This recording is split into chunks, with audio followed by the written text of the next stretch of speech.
perguntei para uma paciente que tinha um quadro de ansiedade e tudo mais, eu perguntei, tá, mas se alguém te perguntar como eu posso te ajudar enquanto você estiver tendo uma crise, o que você responderia? Ela não soube responder. Mas por que eu fiz essa pergunta? Porque é extremamente importante que você saiba responder a respeito das suas necessidades. Só você sabe o que você tem. Só você sabe a dor que você está sentindo. E é necessário identificar e compreender essa dor para que você possa receber do outro também. Então, a autoconsciência envolve entender os seus limites e as suas necessidades emocionais. A empatia, o autocontrole e a aptidão social. A aptidão social, vocês podem perceber que é muito parecida com a autoconsciência no sentido de comunicar os limites e as necessidades emocionais.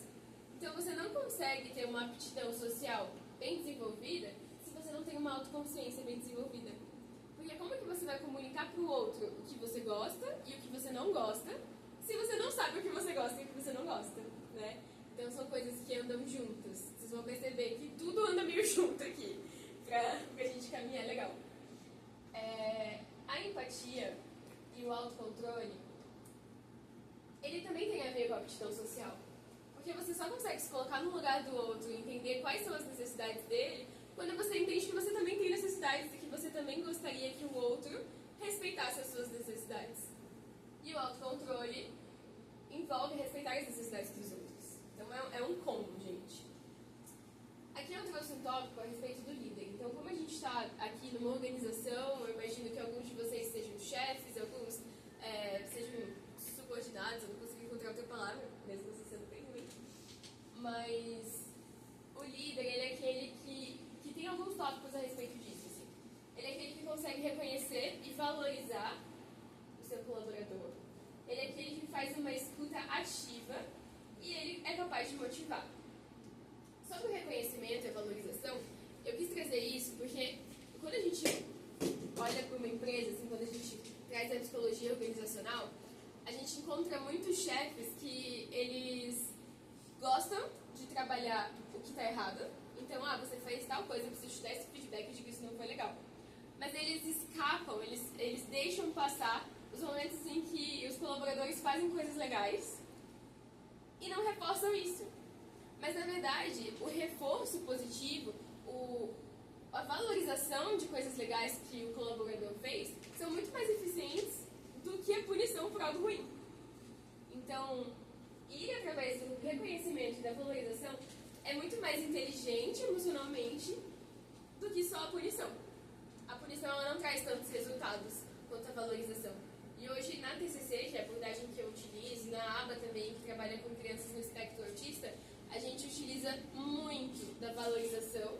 Então, a criança fez algo muito legal, algo esperado, algo que a gente estava trabalhando, a gente valoriza isso, a gente comemora isso, para que ela entenda que esse resultado é o esperado e para que ela repita esse comportamento, ao invés de punir um comportamento que não é esperado.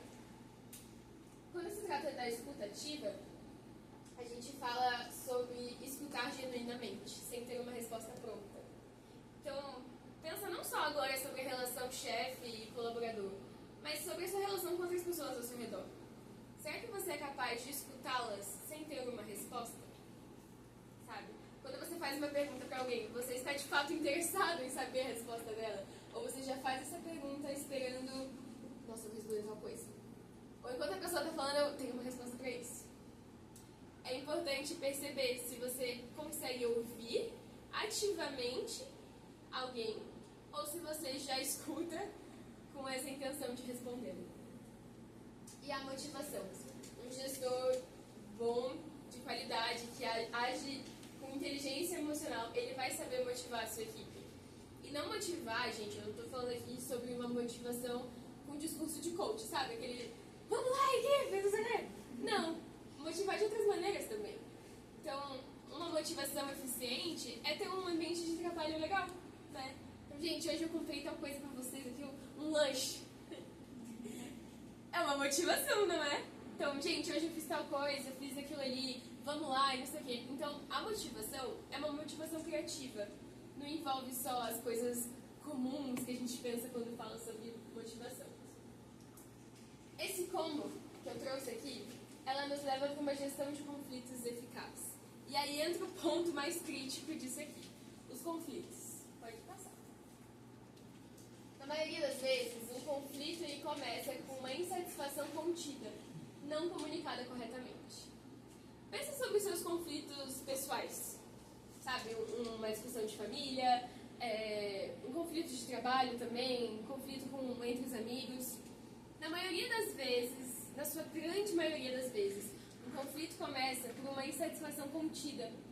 Alguma coisa não desce legal, você não está muito afim de falar sobre aquilo naquele momento. Aí você tenta digerir aquilo, não digere muito legal, e aquilo vai crescendo, vai crescendo, vai crescendo. Então, no momento que comunicar essa insatisfação para outra pessoa se torna tão exaustivo, se torna tão pesado, que daí explode, né? Então, na maioria das vezes, o conflito ele acontece dessa forma. Só que esse conflito, não esse em específico, mas conflitos no geral, são necessários para o desenvolvimento, porque ele provoca mudanças. É através de conversas difíceis que um relacionamento conjugal amadurece, né? Quantos aqui são casados? Temos alguns casados. Se vocês terminassem com essa pessoa no primeiro conflito, vocês estariam casados? Não, né? Então, é através da resolução de pequenos conflitos, grandes conflitos, que a gente amadurece, que a gente se desenvolve, que as coisas mudam. Talvez o seu parceiro, ele tivesse alguns vícios, algumas coisinhas que você não achasse legal, mas talvez ele tenha mudado através dessas discussões que vocês tiveram. Então, conflitos, eles são necessários. Falando na questão da organização, precisa de um problema para resolver, senão a empresa não ganha dinheiro, né? Vocês resolvem problemas aqui, problemões gigantes, mas realmente os conflitos eles são necessários para que haja mudanças. Só que eles também trazem com eles algumas questões. Normalmente envolve frustração, raiva, ressentimento e estresse, que é o ponto aqui. Conflitos trazem estresse, a gente fica amargurado com a situação, fala, fulana fez tal coisa, não quero olhar na cara da fulana. A gente fica... E quando se trata de uma organização, um gestor emocionalmente frágil, ele tende a não encarar essas emoções, porque ele se sente ameaçado. Quantos aqui, quando estão com a fatura muito alta, no cartão aqui, no bank, você não percebe que você para de abrir um pouco a sua conta? Porque você sente que se você não vê, ela não cresce, né? Quando a gente está ali com a fatura crescendo, a gente deixa eu olhar, não, depois eu dou uma olhada, não sei nem quanto que eu pude ver. Isso acontece também emocionalmente. Quando um gestor emocionalmente frágil começa a perceber que a equipe está insatisfeita, que está tendo muito conflito ali entre as pessoas, começa a perceber esses picuinhas, assim, ele fica assustado. E ele não quer lidar com isso. Então, tipo, cada um se vira aí com as suas próprias emoções e aí a gente faz o que precisa ser feito, ok? Só que isso, na prática, gente, não é lidar com pessoas, né? Então, independente da tarefa organizacional de vocês, do trabalho de vocês, tem pessoas no trabalho de vocês, não tem? Muitas pessoas, né? Muitos aqui trabalham com comunicação. Então, ter a habilidade da inteligência emocional vai fazer muito bem para todos, né? Então, pode passar. Se esse gestor, se essa pessoa manter a compostura, oferecendo apoio e acolhimento, pode reduzir imensamente a intensidade das emoções negativas e abrir caminho para uma comunicação. Então, se esse gestor ele não se assustar, ou mesmo se assustando, mesmo assim, fornecer um espaço seguro, um espaço de acolhimento, um espaço em que, você está frustrado com tal situação, mas o que aconteceu? Me conta sobre isso. Me conta o que te frustrou, me conta o que a gente podia ter feito de diferente, qual a sua necessidade sobre essa situação. Se ele fornecer esse espaço para as pessoas que trabalham com ele, ou enfim, tem que não só olhar para essa questão de organização, assim, mas se isso acontecer, a resolução de conflito pode acontecer de uma forma muito mais eficaz. Então, as coisas mudam quando a gente abre um espaço para a comunicação. Conflitos estimulantes podem ser bons, porque você se sente compelido a fazer algo a respeito. Eu gosto de dar exemplos, então, essa frase aqui, pensa comigo sobre um pós-término, por exemplo. Houve um conflito, um casal se separou, né? Um conflito, uma ruptura passar por um término. Mas já perceberam que depois desse conflito, uma das partes ou as duas partes não tem um blow-up? Não fica tipo assim, não, eu vou pra academia, eu vou ficar boa, eu vou dizer, dá uma explosão assim, depois de algum tempo de sofrimento, essa pessoa volta a outra, assim, volta não, deu uma mudada, uma guinada na vida. Por quê? Porque conflitos estimulantes, eles podem ser bons, e eles nos compelem a tomar uma atitude para mudar aquilo. Então, por isso que isso acontece, dessa questão do casal. Tentando pensar em outro exemplo, mas não consegui pensar agora. Mas, por exemplo, tratando não daqui, mas de empresas que trabalham com conflitos, tipo, com clientela que paga e tudo mais, quando a gente fala sobre isso, se não tivesse um conflito para gerenciar, essa empresa morreria, não é? Então a proposta aqui não é fugir dos conflitos do dia a dia, mas lidar com eles de uma forma inteligente. Os conflitos externos, eles são solucionados de forma mais eficaz quando os conflitos internos estão bem resolvidos. Já passou por uma experiência de você não conseguir resolver nada? No trabalho, em casa, tudo procrastinando, virando uma bola de neve. Por que isso acontece? Até a questão da organização da própria casa, aquela bagunça que vai crescendo, porque muitas vezes você está com conflitos internos mal resolvidos. E enquanto você não olha para os seus conflitos internos, os externos eles vão se acumulando, né? Ou a pessoa, também pode acontecer o contrário, a pessoa tem uma obstinação por deixar tudo ao seu redor muito bem organizado, extremamente organizado. Isso também diz respeito a um conflito interno que não está muito bem digerido aí. E aí a gente entra no maior conflito de todos, que é a homeostase. Então, o nosso corpo, ele fisiologicamente, ele é todo feito para que esteja em equilíbrio. E essa briga por equilíbrio, eu coloquei aqui a foto de uma gangorra, mas também poderia ter sido uma balança. Eu confesso que eu achei essa gangorra mais bonitinha do que a balança. E por isso que é a gangorra, mas eu escrevi balança ali. Então, a gente tem em toda a nossa fisiologia humana e nas nossas emoções também, no nosso psiquismo, uma necessidade de equilíbrio entre o prazer e o sofrimento. E essa tentativa... Ih, caiu de volta. Posso ficar sem ele? Essa tentativa de equilíbrio, ela acaba sendo muitas vezes interrompida ou prejudicada por alguns fatores que eu vou trazer aqui. No geral, essa balança acaba se quebrando. E eu vou explicar mais ou menos o porquê. Um ponto importante é a intoxicação pela gratificação imediata.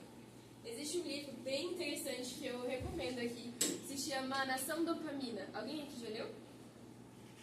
Nossa, gente, é muito bom, leiam. Muito legal mesmo. Ele fala sobre a dopamina, que nada mais é que um neurotransmissor responsável pelo nosso sistema de recompensas, pela gratificação. Então, por exemplo, você joga no cassino. Você joga no cassino e aí você pode ganhar um dinheiro, mas você também pode não ganhar um dinheiro. Existe uma chance. Você joga várias vezes e não ganha dinheiro. Você joga uma vez e você ganha dinheiro. Qual que é o mecanismo por trás do cassino? Que você continue jogando mesmo perdendo dinheiro e se mantenha ali pela chance de ganhar dinheiro e estar por cima da situação. Isso acontece na nossa mente o tempo todo. Então, as nossas redes sociais, por exemplo, a gente fica ali no TikTok, a gente fica ali no Instagram, nos Reels, assistindo vídeos muitas vezes que não nos dão uma gratificação por conta de vídeos que nos dão essa gratificação. Então, a gente ingere muito lixo por conta de um ou dois conteúdos que são legais. Então, a gente acaba se viciando nessa gratificação. E isso envolve vários hábitos diferentes, por exemplo, o sexo é uma gratificação, o uso de nicotina, o uso de outras drogas, o açúcar é uma gratificação, né? Várias outras gratificações não tão saudáveis que liberam muita dopamina no nosso organismo e que a gente acaba ali experienciando prazer por muito tempo, só que isso tem um custo. Isso baixa a nossa tolerância ao sofrimento. Porque daí a gente quer prazer o tempo todo, a gente fica viciado em prazer. E a gente não foi feito para ter tanto prazer assim do jeito que a gente tem. E aí isso gera na gente um ciclo de dependência ao prazer. Isso baixa o nosso nível de tolerância ao sofrimento, tolerância à frustração. Gente, o que eu vejo de crianças que não toleram a frustração é assustador, assim. A criança não pode ser contrariada. E aí hoje a gente tem o TOD, né, que é o transtorno opositor desafiador, mas muitas vezes a criança não está com TOD, não tem TOD. Ela só não sabe ouvir não, porque os pais não sabem dizer não. Então isso é realmente um problema, um problemaço que a gente precisa lidar hoje, né? Isso gera uma desregulação emocional. Então o nosso organismo está o tempo todo desregulado. A gente se depara com um sentimento ruim, com uma emoção ruim, a gente inibe ela, tipo, não gosto de sentir coisas ruins. E aí a gente vai, tipo, já que eu não gosto de sentir esse sentimento, eu vou comer aqui vários doces e bora compulsão alimentar, né? Então a gente lida com as nossas emoções negativas de uma forma a buscar mais prazer. Só que daí a nossa balança vai ficar assim. E o cara lá nas alturas. Tenta lembrar aí de vocês quando crianças, se vocês brincaram de gangorra. É legal ficar lá em cima por muito tempo? Não, né? Não é nem um pouco legal. Então, o nosso organismo ele não foi feito para sentir prazer o tempo todo. Existe o transtorno de personalidade bipolar, né? Que tem ali a mania e a depressão. Quando a gente olha para o transtorno de personalidade bipolar, a gente percebe que a mania, que é aquele momento de euforia, de êxtase da pessoa, ele não dura tanto quanto a depressão. Então, pessoas com bipolaridade, existem vários tipos, tá? Mas o mais comum, assim, o que a gente acaba conhecendo mais, é a pessoa que ela tem episódios de mania ali, uma semana de mania e meses de depressão. Porque o nosso organismo não aguenta tanta intensidade nas coisas. Por exemplo, o açúcar. Quando a gente come muito açúcar, ele dá um pico de glicemia no nosso sangue. E logo depois, a gente não sente aquela leseira pesada? Aquela coisa ali pós-almoço, depois de comer um doce? Isso acontece. E isso acontece em todo o nosso organismo, toda a nossa fisiologia. Pode passar. Eu trouxe pra vocês aqui a título de curiosidade, porque eu acho interessante para falar sobre ansiedade. O nosso sistema nervoso autônomo. Então ele se divide em parasimpático e simpático. E outra curiosidade também é que recentemente eu fui diagnosticada com uma síncope vasovagal. Alguém tem aqui? Não? E aí o meu cardiologista me explicou que tem a ver com o sistema nervoso. Minha mente explodiu, assim. E tem a ver com as nossas emoções. Então, eu já vou chegar nesse ponto. Mas, por exemplo, quando a gente está diante de um leão, pensa a gente lá nas cavernas. A gente não, né? Nossos antepassados. Lá nas cavernas, sob ameaça, ele depara com um leão na frente dele. Quando isso acontece, quando o seu sistema entende que você está sob ameaça, a sua pupila dilata, o seu coração começa a correr super rápido, as nossas vias aéreas, elas dilatam para ter o máximo de oxigênio possível para que você possa correr. A pupila ela dilata para que você possa ver toda a situação ao seu redor. A gente sua, né, para expelir ali todo o peso possível. A nossa bexiga, ela se solta para que se estiver muito cheia, isso não nos atrapalhe, não seja um peso. Então, a pessoa, quando ela está numa situação de medo, muitas vezes faz xixi na calça, defeca na calça. O nosso sistema digestivo, ele diminui a atividade e o nosso fígado... O que está escrito ali? Taxa de glicogênio. E por que isso acontece? Para que o nosso organismo inteiro esteja pronto para lutar ou para fugir. Então ele vai avaliar ali, eu vou lutar com esse leão, eu vou fugir. Vou fugir, né? Só que qual o problema disso?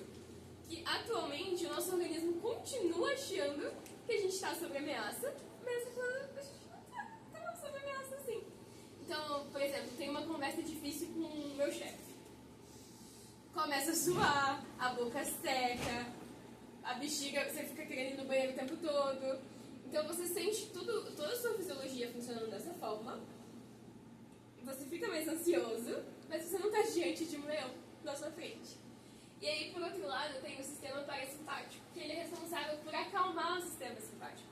Então ele é aquele que vai liberar tudo que precisa ser liberado para nos acalmar. E aí a nossa pupila, ela diminui, o nosso coração fica mais lento, volta tudo ao normal, no geral.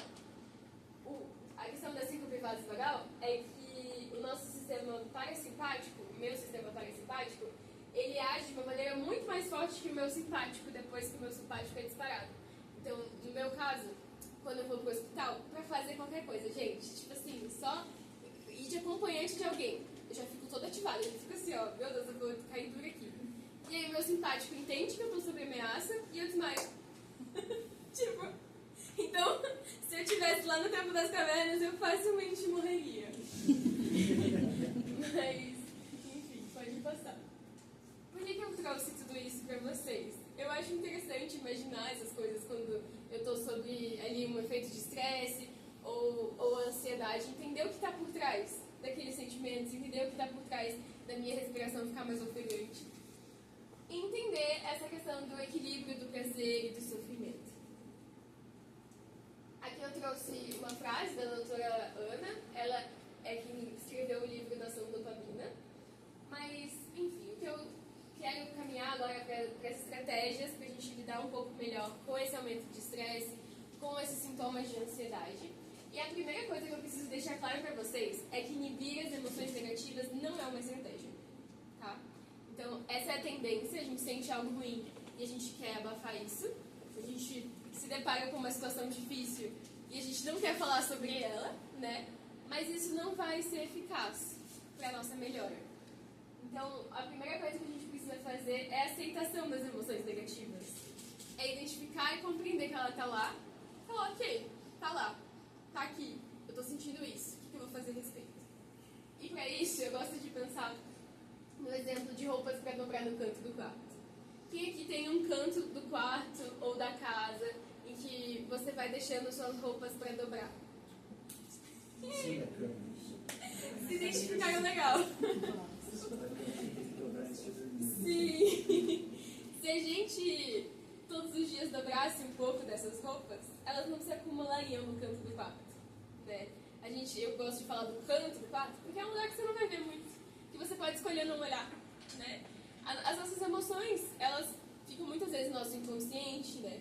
A gente não gosta de trazer elas para o consciente. Por quê? Porque lá a gente não está vendo elas o tempo todo. Mas trazer as nossas emoções para o consciente, claro, eu falo isso assim, com ajuda, né? Muitas vezes, talvez você tenha passado por situações traumáticas muito duras de lidar. E aí, realmente, eu te indico procurar um profissional que vai olhar com isso, com sensibilidade junto com você, né? Exige muita coragem fazer terapia, gente. Não é algo fácil, não é algo simples, é algo doloroso. Você conseguir falar sobre situações difíceis, com o seu próprio julgamento gritando. Eu falo que o paciente, ele não tem que lidar com o julgamento do terapeuta. Ele tem que lidar com o próprio julgamento sobre as situações que ele vive, né?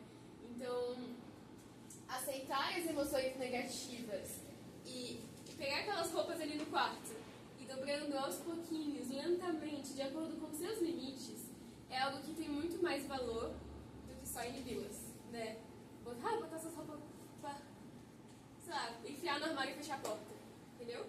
Então, de uma forma bem simples assim, a gente precisa ir dobrando as roupas aos pouquinhos para que elas sejam melhor elaboradas e que a gente consiga viver de forma inteligente, emocionalmente. Pode passar. Como que alguém que não se autorregula? Eu não vou aprofundar tanto aqui, mas se você se identifica há muito tempo com esses sintomas, busca ajuda, sabe? Comece conversando com alguém e fala, nossa, você percebe isso em mim? Eu percebo isso em mim. Será que eu preciso de ajuda nisso e tal?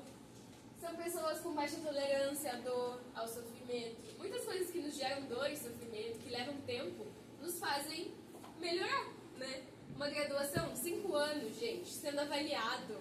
Coisa chata, né? Não é muito gostoso, assim. Mas é legal. É uma coisa que vai te fornecer uma gratificação que não é imediata, mas que tem um grande valor, né? Da mesma forma, a atividade física, por exemplo. Existe a gratificação da endorfina na atividade física, mas a gente está tão acostumado a uma gratificação imediata que a gratificação não imediata perde um pouco o valor pra gente. Mas é extremamente importante fazer atividade física, não é? Senão a gente não adquire massa muscular o suficiente para sobreviver a uma internação, por exemplo. Então, são coisas importantes. Irritabilidade acentuada, desrealização, Volatilidade, a pessoa oscila muito. Eu vou começar tal coisa, dá uma semana para outra coisa, né? Então, a pessoa que não consegue se manter firme em um propósito. Desmotivação, pensamentos automáticos de caráter depreciativo. A pessoa está o tempo todo pensando, nossa, eu sou muito ruim em tal coisa, eu não consigo, eu não tenho valor, eu não... Sabe? Só que não é um pouquinho. É o tempo todo, sendo bombardeada disso. Pessoas com alta resposta emocional, extremamente reativas. Então, acontecem coisas pequenas no dia a dia, a pessoa... Sabe aquela pessoa que é até rosna, se você... Isso é reatividade, não é natural, não é socialmente aceito que uma pessoa bufa pra você na sua frente, né? Isso não é socialmente aceito. Então, esses são sinais de uma incapacidade de se autorregular e sinais de que você precisa de ajuda. Tá? E aí, partindo realmente para as estratégias, eu trouxe algumas e algumas eu vou só falar mesmo, porque podem ir surgindo na hora.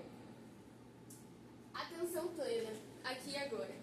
Então, a maioria das estratégias que eu trouxe vão ter essa ideia de aterramento.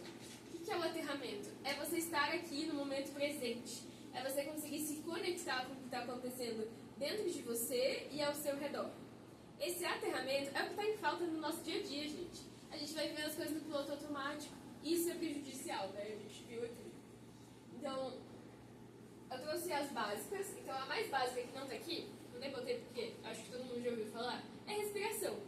Então, a gente tem a respiração diafragmática, que é a respiração que não é feita aqui. Os nossos ombros, eles não sobem, nem o nosso peito sobe. O nosso diafragma sobe. Então, se vocês até quiserem fazer comigo, a gente respira muito errado no nosso dia a dia. Coloca a mão na sua barriga, assim, senta um pouquinho mais bonitinho. Vocês vão ficar com barriga de grávida agora, gente. Não tô grávida. Você vai expirar, então você vai soltar o ar e a sua barriga tem que entrar, não ir pra fora. Então, ó.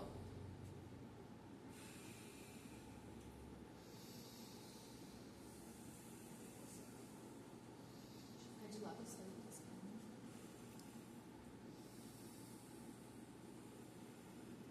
Deu pra entender? O meu ombro não sobe e o meu peito não sobe. É só o meu diafragma, é só a minha barriga que faz esse movimento. Então, pra fora, a minha barriga entra e pra dentro, a minha barriga cresce. Tá? Essa respiração é muito importante para a regulação emocional. Só que, confessar pra vocês que eu acho que ela não funciona muito bem na hora da crise, sabe? Então, quem já tentou fazer isso na hora que tá assim...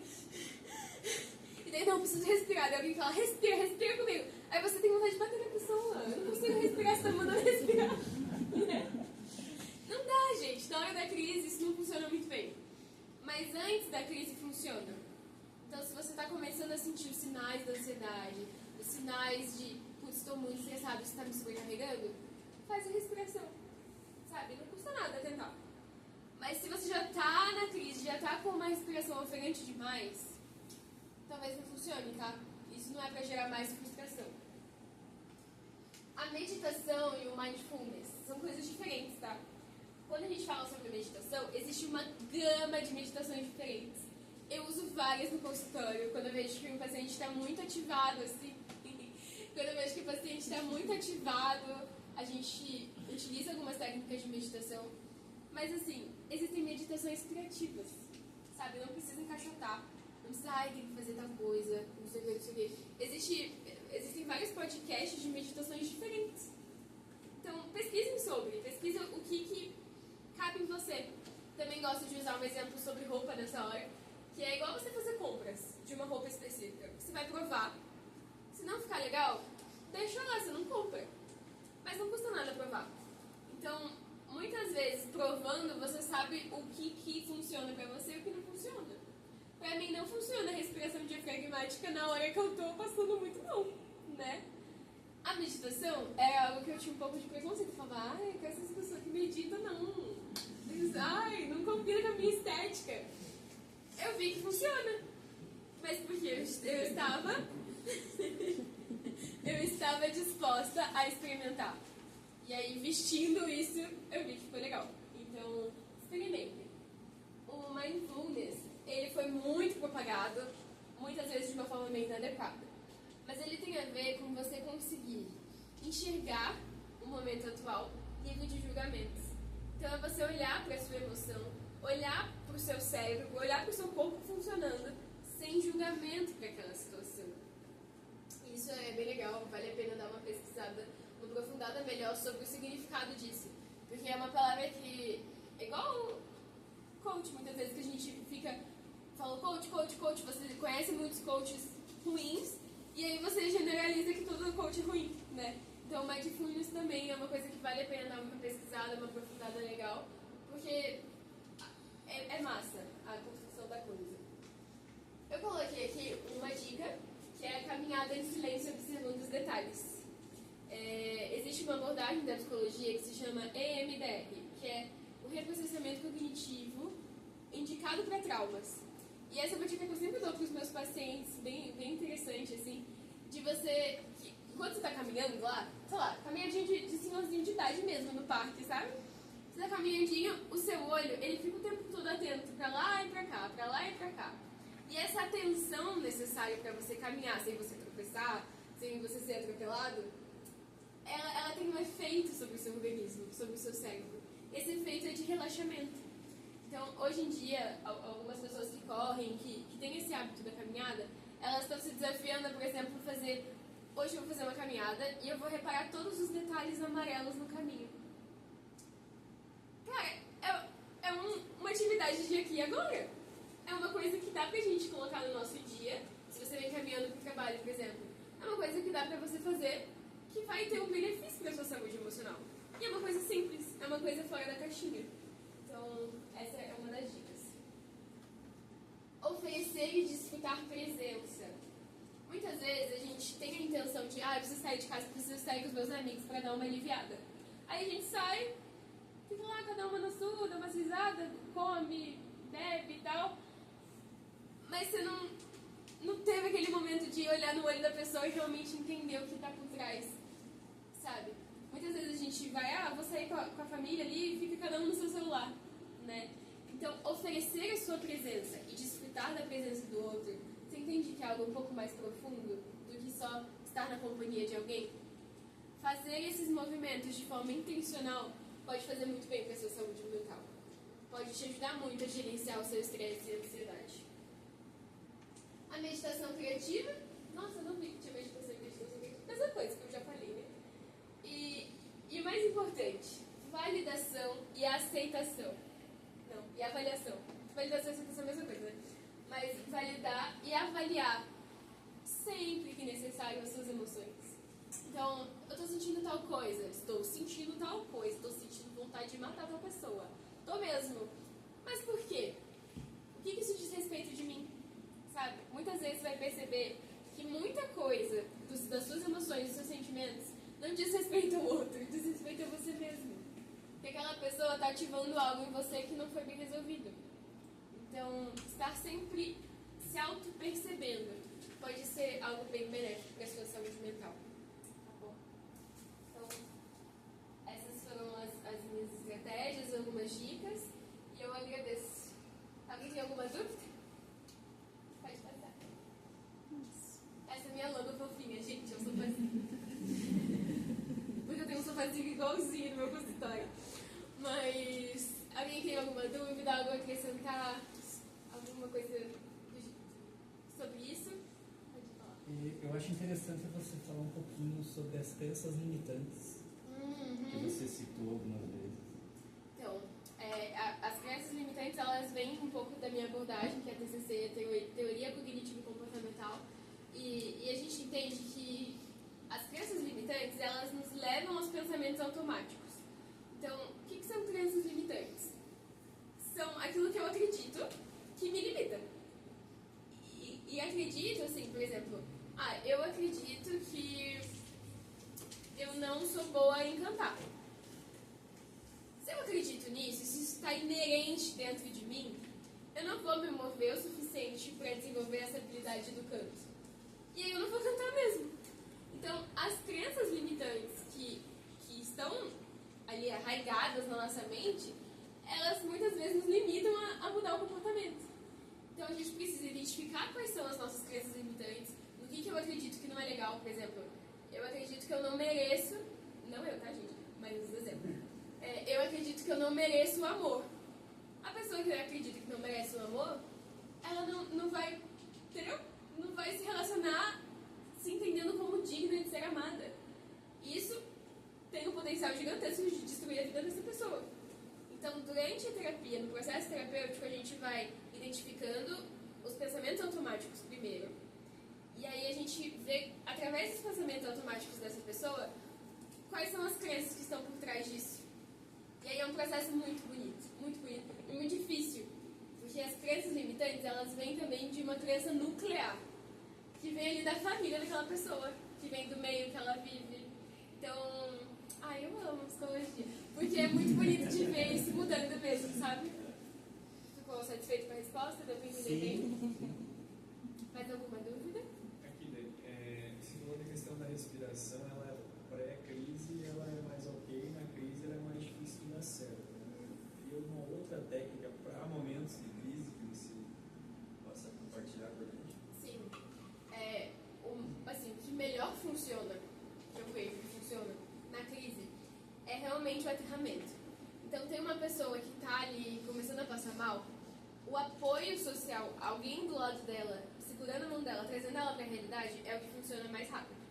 Então, a pessoa está começando a se perder nos próprios pensamentos, ela olha mais para cima, assim, você vê que ela está perdendo a consciência mesmo. Segurar as mãos dela e trazer ela para a realidade, falar, eu estou aqui com você, o que você precisa? Isso funciona muito, muito mesmo. Então, não precisa, assim, de uma super estratégia para lidar com a ansiedade. Só de você estar presente do lado de alguém e trazer firmeza e segurança para essa pessoa, ela já tende a se autorregular. Porque, igual eu falei, o nosso corpo, ele é feito para se autorregular. Ele quer o equilíbrio.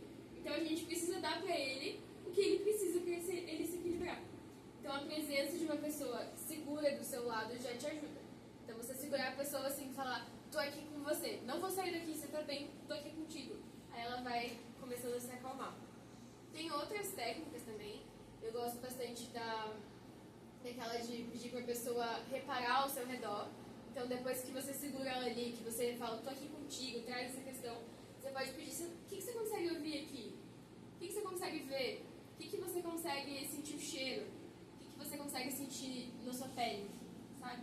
Isso é bom porque ele vai trazer os sentidos dela, o corpo, a parte corpórea.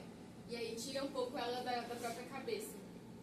Essa também seria talvez uma possibilidade de autorregulação, que a pessoa mesmo começa a sentir crise, não tem uma pessoa próxima, ela começa a procurar algo que ela gosta e a partir dali desviar. Seria algo nesse sentido também para autorregulação? Tipo, você vai dar para ela o suporte necessário. Desculpa, assim, digamos, imaginando eu com uma crise, aí eu não tenho ninguém para compartilhar esse momento, eu preciso voltar, né? Você pode fazer essa questão de, tipo, eu mesmo, tá, eu vou procurar aqui no ambiente 3 coisas que eu tô enxergando. Eu tô enxergando aquele sensor ali, tô enxergando a placa escrita atenção. Você mesmo vai usar a sua própria mente para se distrair da sua cabeça mesmo, sabe? Então essa é uma técnica legal. E dá pra vocês que vai estar, tipo, 5 coisas que eu posso ver, 5 coisas que eu posso sentir, 5 coisas que eu posso pra ir tentando se autorregular. Tá? Essa é uma boa.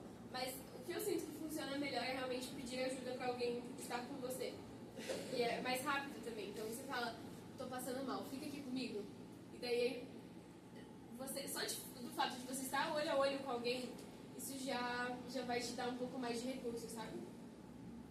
Mais alguma dúvida? Eu queria saber, Dani, qual que é a tua abordagem psicológica dentro do consultório? Eu uso a TCC, Teoria Cognitivo-Comportamental, que é essa que trabalha as crenças e os pensamentos automáticos e tudo mais. E nessa abordagem tua tem, questionamentos que fazem a pessoa pensar durante a semana? Que técnica seria essa? Às vezes faz uma pergunta lá, a pessoa na hora não identifica, mas fica a semana inteira caindo da ficha daquela pergunta. Não sei se eu faço isso, eu faço? Mas depende muito da sessão, depende da necessidade do paciente, sabe? Eu gosto de passar tarefas, então a gente começa, na verdade, traçando as metas Então a gente entende qual é a meta daquela pessoa, o que ela quer conquistar durante a terapia. Aí, através dessas metas, dos valores da pessoa, cada um tem seus valores de vida. Então a gente caminha nesse esquema, assim. O que você quer desenvolver, e aí a gente vai fazendo estratégias para desenvolver o que a pessoa quer.